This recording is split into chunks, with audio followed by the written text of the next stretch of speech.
Good morning and welcome to the Center for Spiritual Living Midtown, where we remind you every week that such is the nature of life, that all it asks and all it wants is the opportunity to appear. You are that opportunity, so am I, so it is.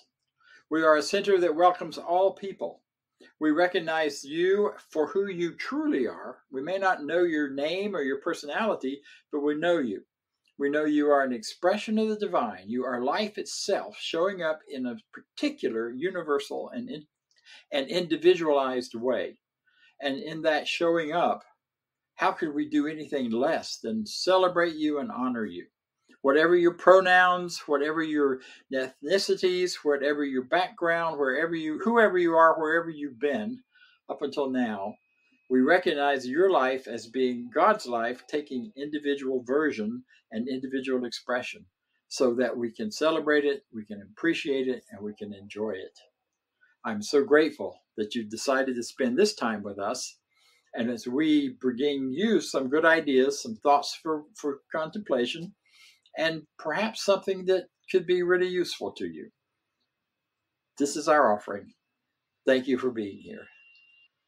Right now, you're going to hear more about us by hearing something about what we believe. Our Declaration of Principles was written by our founder, Dr. Ernest Holmes, and just before a radio interview, he sat down and sort of jotted down the ideas. What do we believe? Because he knew he would have to answer that question. And those basic ideas have remained pretty much what we go by and what we have put forward since then. We offer them not so much as a dogma, but as a something to aspire to or something to look at and decide, is this who you are? This is what you think? Or is this something you would like to believe? So listen now to our declaration.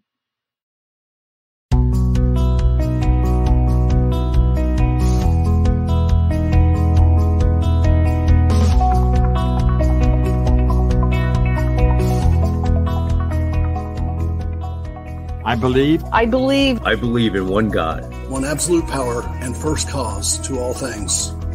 I believe that this power is perfect love and creates out of a desire to express love. I believe all thought is creative, and how I choose to think creates my personal experience. I believe in the unity of all life and the immortality of the individual soul, forever unfolding. I believe in the eternal goodness, the eternal goodness of God, the eternal loving kindness, and the eternal givingness of God to all. And so it is. And so it is. And so it is. As you saw on that video, some of our people are board members, some are practitioners. We have many people in this organization who are neither. They are simply wonderful people participating in our community. However, our practitioners are very particular and people in the sense that they have studied this teaching. They have learned how to use it to radically shift and change their lives for the better, and to take them through many times difficult times and also wonderful times of great joy and feeling.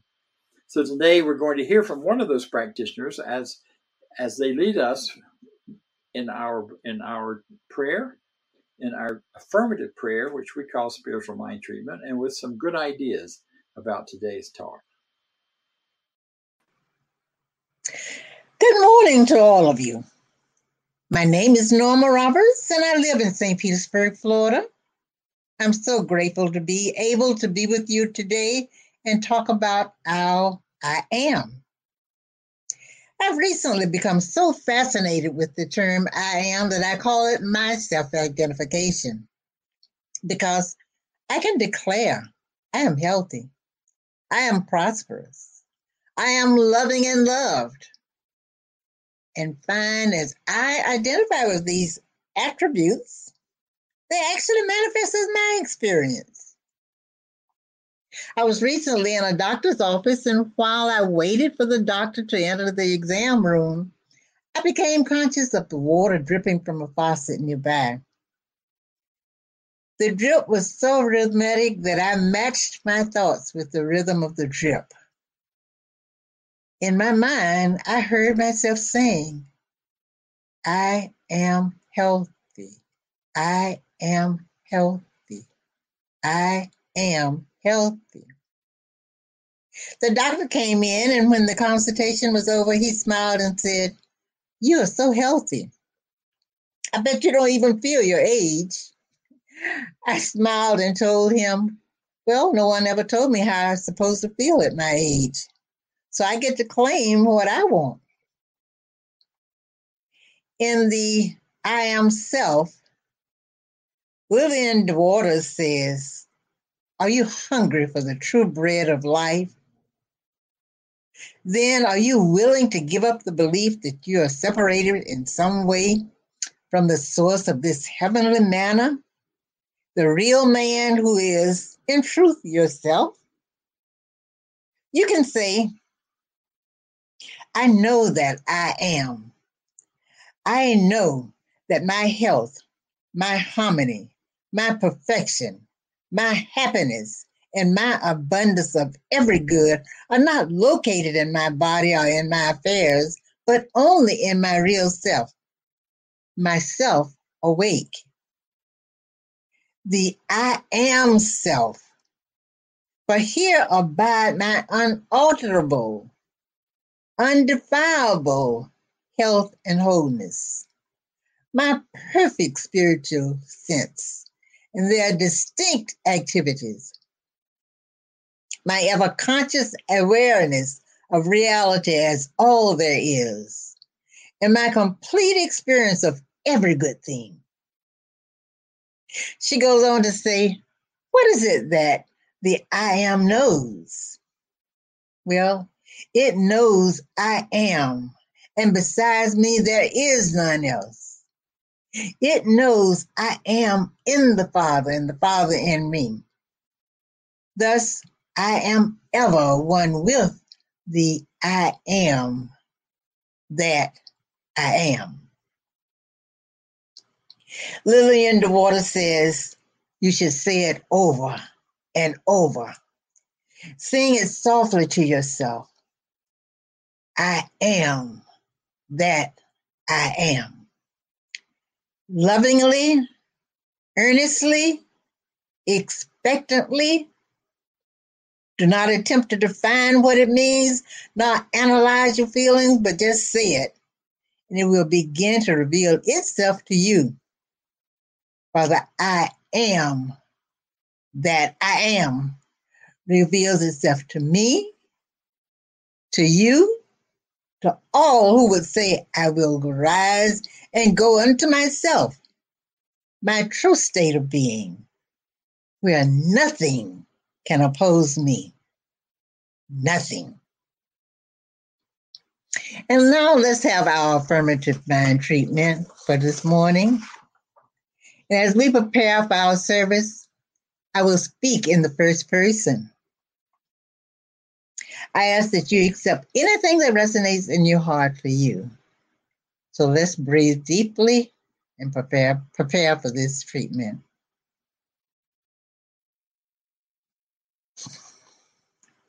Let us know there is but one life. That life is God, and that life is my life right here and right now.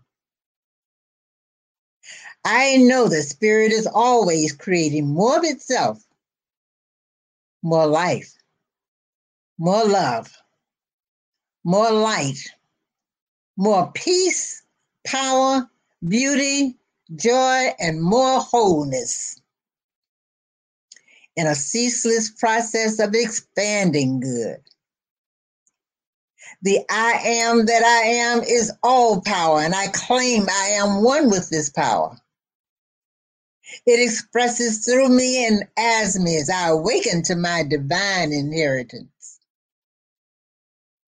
I know and I affirm that my world is infinitely good and creative. I live in a field of unlimited possibility, infinite potential.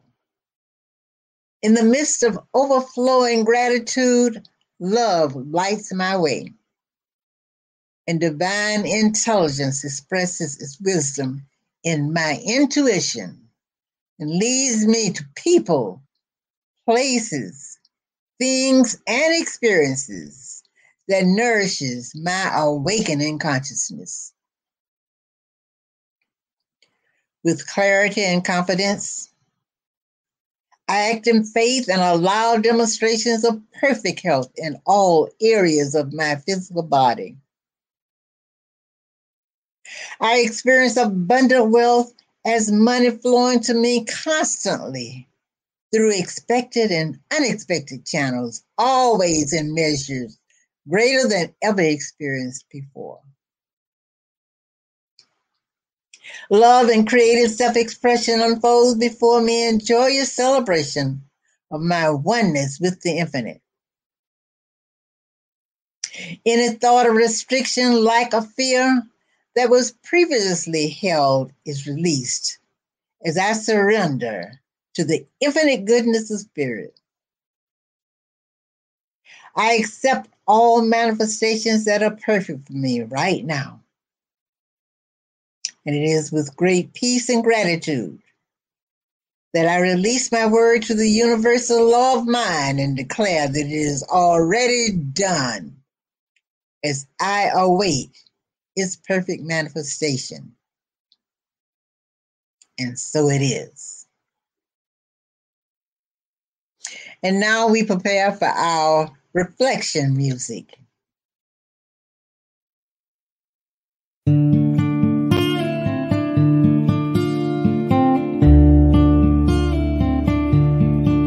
I am aligned with my soul, my life to unfold, with peace from within, without end. I am aligned with my soul, my life to unfold, with peace from within, without end. I am awakened and free, blending only with thee, with our heart sharing love, we are one. I am aligning myself with God. Feel the flow of life through everyone, through the people and trees, through the rocks and the seas, from the center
I'm Reverend Cynthia Paulsen, and it's my pleasure to be here with you guys today. I have so enjoyed this whole month's theme. We've been talking about the light within us, and I'm about to give the fourth and final talk about this topic. Dr. Bob gave 2, and I got to do 2, but I think that we could probably give 20 talks about this subject. The light within us is such a broad, almost vague term for our unity with spirit, for recognizing the God presence within each of us. Now, when I first started studying New Thought and learning about affirmative prayer in spiritual mind treatment, they teach you the steps of affirmative prayer. And you begin by recognizing that the one power of spirit is all there is. And then the second step is you unify yourself with this power. And I used to get so hung up on my unity with spirit, on this unification step. We're supposed to unify ourselves with God and claim things like, I am one with the divine. The light of God, infinite intelligence, is operating in me, through me, expressing as me. And I always got a little stuck there because that is a really big concept to understand and claim.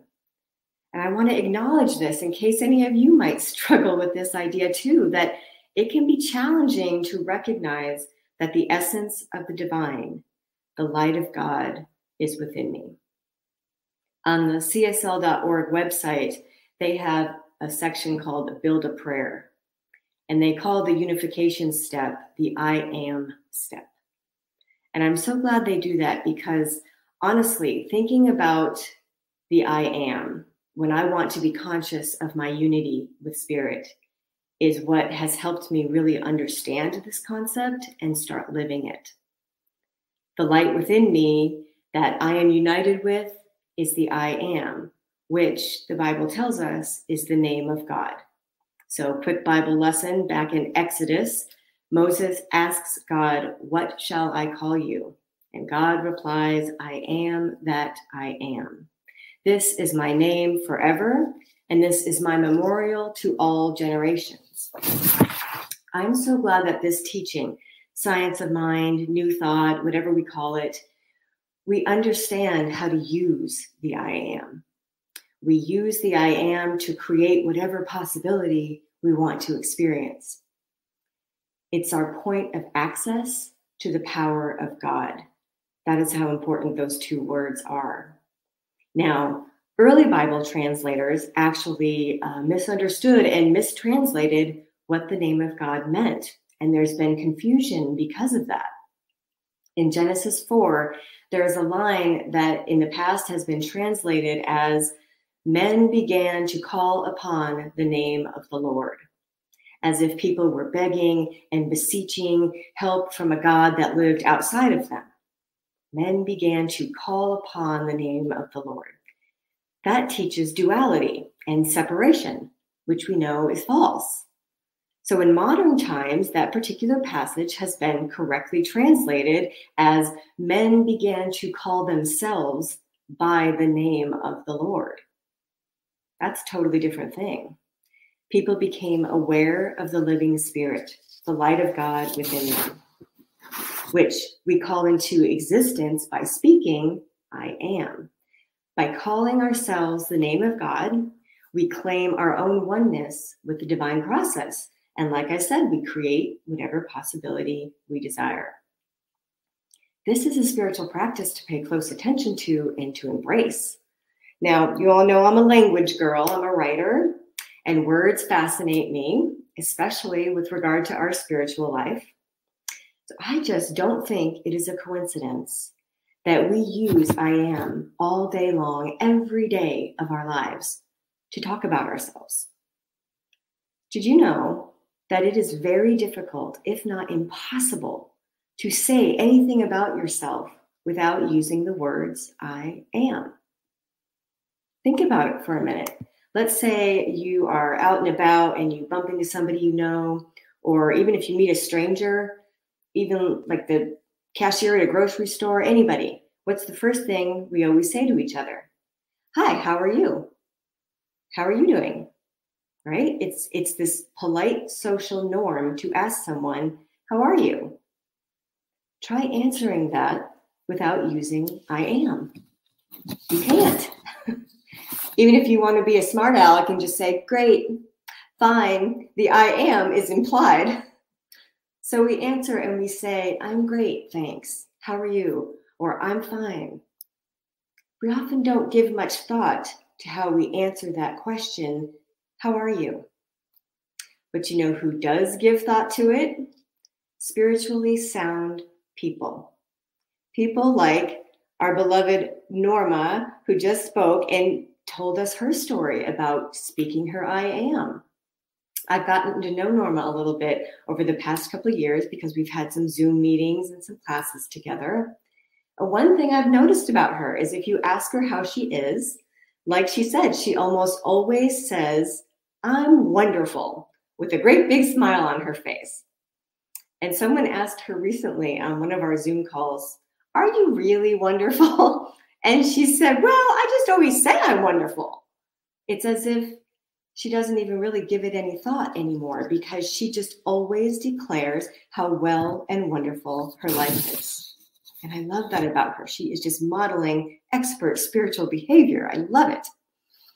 I have a very good friend named Jane, who I call my pretend mom because she's such a sweetheart and I love her.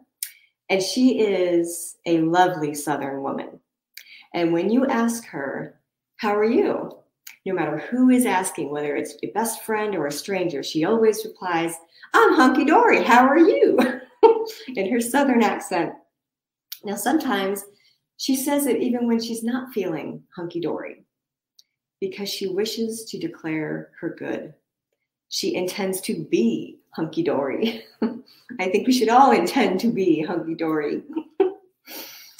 The I am is the gift that we are given, and it's the opportunity we have to create our best life. Using the I am is about speaking our truth, not necessarily speaking the facts about our human experience or our circumstance or the situations we're dealing with in the material world, but instead our truth, our capital T truth of our divine nature. Jesus, the master teacher, used the I am. He used it to realize his unity with God. Now, how did he do that? By saying and declaring things like, I am the light of the world. I am the resurrection and the life. I am the way and the truth and the life. He was teaching us to do the same. If we're not identifying ourselves with the truth through the I am, in other words, declaring our good and our wholeness and our truth of our well-being, then we're probably relating ourselves to the conditions of the world. And they're not our truth. Think for a moment about how you want to answer, how are you? Now, we don't have to be over the top with this and say, oh, I'm the light of the world. You know, I don't suggest making that claim the next time you're checking out at the grocery store. But hey, I'll admit that sometimes I'll answer someone, I'm perfect. Now they think maybe I'm just being cheeky or whatever, but really I'm being spiritual because I am perfect. Who cares what they think? I know what I'm saying. Sometimes I'll say, I'm divine. They think you're just being cute. It doesn't matter to me. I'm speaking my truth. I'll often answer, I'm well, because all is well in my life. Some people say it's not grammatically correct, but you have full permission to respond, I am good, because you are. I am good because I am here. And if I am here, that means God is here. And God is good and only good. So I am good. It's like a logic problem, right? That is speaking the truth. So when I ask you, how are you? Rest assured, I don't want to hear your problems. Now, that sounds mean, and I don't mean it like that. I don't mean it selfishly. What I mean is that I want you to declare good things about yourself. I want to hear you are well, that you are claiming the truth of your oneness with God. I take this so seriously that my email address is affirmgoodthings@gmail.com. So I guess if you want, you could email me and tell me how well you're doing. It's very important that we do not let our complaints and our problems follow our I am. So here's another little Bible lesson for you. The third commandment says, you shall not take the name of the Lord in vain. Well, what's the name of the Lord? I am. Now, to take in vain means to take falsely, to make a false claim about. So God's name, the I am, is the greatest positive thing in existence. It is good and only good. So it should never be used in ways that are negative. Ugh, how often do we do that, right? If we are using the I am in vain, it means we are declaring a negative condition for ourselves. When we hear people say, I am sick, I'm poor, I'm lonely, I'm lacking, the great I am of God that is, God, spirit, universe, source, can never be any of those things. We are declaring things that are not ours and not our truth. We're breaking this commandment when we speak negatively of ourselves. And we're potentially bringing negative conditions into manifestation. That's the creative divine process. And that's the rest of the commandment. The rest of the line says, God will not hold him guiltless who takes his name in vain. You're going to pay for that. It's not done out of, vengefulness. It's spiritual law. You're going to be held accountable for how you're using the I am. That's the way the law works. That is the power of the I am and the power of our individual expression of the I am. Have you ever been in a store that has a sign on the wall that says, you break it, you buy it? The Spirit has a sign that says, you speak it, you get it. So we want to speak our truth. Our truth is the truth of the I am. Wayne Dyer explained it this way. He said, you want what follows your I am to be congruent with your highest self, which is God. Beginning with your inner dialogue, simply change the words that define the concept of yourself. The words I am, which you consistently use to define who you are and what you're capable of, are holy expressions of the name of God, the highest aspect of yourself. I gave a talk here once with you guys a while back, and we put up a slide that said, what is true of God is true of me. And I don't know if you guys saw it or remember, but I made you all say it with me. What is true of God is true of me. We are God's truth. Ernest Holmes told us in The Science of Mind, when a man says, I am, it is God proclaiming his own being. The qualities of God, the God words, love, wisdom, knowledge, understanding, power, life, joy, health. These qualities are the essence of your being. Those attributes are vibrating in every cell of your body right now. Think about that. This is your divine nature, the true light within you. So speak highly of yourself and use words like that. Affirm good things for yourself. Speaking these kinds of words after your I am might not come easily or naturally. It might feel awkward, and that's okay. The I am is a tool, and they call it spiritual practice for a reason. You can start by just saying something nice about yourself, by putting some thought into what you are saying and how you are using the I am. Allow it to influence your daily life. I am plus negative language will bring you down, assuredly. Why would you want to waste time affirming a negative thing about yourself? We are given and gifted this language. We're given the tools to create our best life, to manifest and reveal our good. Now, sometimes the muck of human life happens. I don't deny that. I promise I'm not living in la la land over here. But can we put a positive spin on negative circumstances? If something not so great is happening, or if you're feeling not so great, can we say it positively? Instead of saying, oh, I'm so tired, can you say, I am ready for rest? Instead of declaring, oh, I'm sick, can you claim, I'm healing, or I am better and better every day? Instead of saying, I am poor, I can't afford that, can you stop and thinking about it for a minute and maybe affirm, I'm ready to receive my good? Instead of saying, I'm lacking or I'm lonely, you can say, I'm grateful for my good, grateful for all that I have. I am loving life. There's a quote from Eric Butterworth that I love. It says, no matter what the problem, let something good be said. I want to say that again. No matter what the problem, let something good be said. There are so many ways to ever so slightly shift our consciousness toward I am consciousness, God consciousness. So I want to leave you with this. You know how I am guilty of this too. You know how sometimes when you hear a talk on Sunday morning and you think, oh, that was great. And then 2 hours later, you can't really remember what it was even about. I don't want that to happen today. I want you to remember this. So I want to plant a trigger for you in your mind. At some point, probably by the end of today, or certainly by the end of tomorrow, someone will ask you, how are you? That is your trigger. You're going to hear that and remember.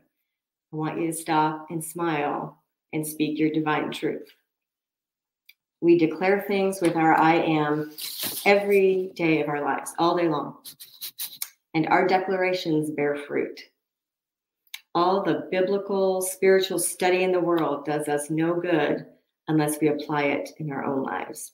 So I encourage you, say something good, say something positive, say something true, because you're the light of the world, and so am I, and so it is. Thank you, CSL Midtown. Thank you, Reverend Cynthia. Awesome talk this morning. And yeah, I'll remember that. How are you? And that triggers us to think about who we are. So now is our time for conscious giving. And you'll see on the screen in a second the QR code. You can go to cslmidtown.org/donate and get there, scan the QR code.